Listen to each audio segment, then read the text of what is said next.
પોરબંદરના વિવાદિત જે ઉદ્યોગનગરનું ફાટક છે તેનો વિવાદ થમ્યો નથી, હજુ પણ વિવાદ યથાવત જોવા મળી રહ્યો છે. તે વચ્ચે હવે જે વૈકલ્પિક માર્ગ નગરપાલિકા દ્વારા બનાવવામાં આવી રહ્યો છે ત્યાં ડામર પાથરવાની કામગીરી થઈ રહી છે, પરંતુ આ માર્ગ છે તે ચોમાસામાં પાણી ભરાયેલો રહે છે. આ ઉપરાંત આ માર્ગ ઉપરથી રિક્ષા હોય કે અન્ય મોટા વાહન હોય, આ દરડી ઉપરથી ચડાવવા વાહનને ખાસ કરીને ખૂબ મુશ્કેલી થાય છે. આ રસ્તો ડામરથી મઢવામાં આવી રહ્યો છે, પરંતુ પ્રશ્ન એ જ રહેવાનો છે. સ્થાનિકોના મત મુજબ આ પ્રશ્ન એક જ રહેવાનો છે, ચોમાસા ટાણું હોય કે અન્ય પ્રશ્ન હોય, કારણ કે વાહન અહીંથી ચડી શકે તેવી સ્થિતિમાં નથી. આપણી સાથે સ્થાનિક છે પ્રિયાંકભાઈ, ખાસ કરીને રસ્તો અત્યારે બનાવે છે, તો અટાણા રસ્તો બની ગયા પછી શું સમસ્યાઓ છે? અટાણા શું તમને લાગે છે બની ગયા પછી? અહીંયા એક તો છે કે ચોમાસાની અંદર અહીંથી નીકળાય એવી પરિસ્થિતિ હોય જ નહીં 4 મહિના.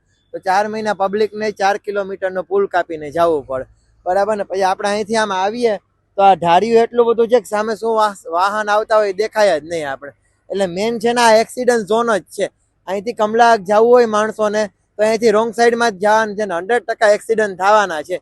એની જવાબદારી એક્સિડન્ટની પૂરેપૂરી તંત્રની રહેશે. 100% આ રસ્તો બંધ નહીં કર્યો તો એક્સિડન્ટ થશે. બીજો યોગ્ય માર્ગ આપો ને નીકળી શકે એમ જ છે યોગ્ય માર્ગ, અને આ લોકો કેમ નથી કરતા એ નથી ખબર પડતી. યોગ્ય માર્ગ નીકળે એમ જ છે અહીંથી. સ્થાનિકોની ખાસ શું માંગ છે? કયા પ્રકારનો રસ્તો હોવો છે જેથી લોકો અહીંથી નીકળી શકે? નહીં, ફાટક બંધ કરો એ 100%. ફાટક બંધ કરી દો, પણ ત્યાંથી ફાટકની બાજુમાંથી માર્ગ આપો ને ગોળાઈ આપીને વ્યવસ્થિત રસ્તો કરી દો અમને, તો અમને કઈ પ્રોબ્લેમ નથી. ફાટક બંધ કરો એનો કઈ પ્રોબ્લેમ નથી, નિયમ પ્રમાણે થાય ફાટક બંધ, એનો પ્રોબ્લેમ નથી. પણ અમને યોગ્ય માર્ગ આપીને પછી બંધ કરો. 50,000ની પબ્લિક છે, કાયમી આટલા વાહન અવર જવર થાય તો એ લોકોને માર્ગ તો આપવો જોઈએ ને, પછી બંધ કરી દો. આ માર્ગ તો કરે જ, એ તો પબ્લિકના પૈસા વેસ્ટ કરવાની વસ્તુ છે. અહીંયા ડામર નાખે પબ્લિકના પૈસા વેસ્ટ કરે છે, બીજું કઈ નથી. હાલવાનો જ નથી.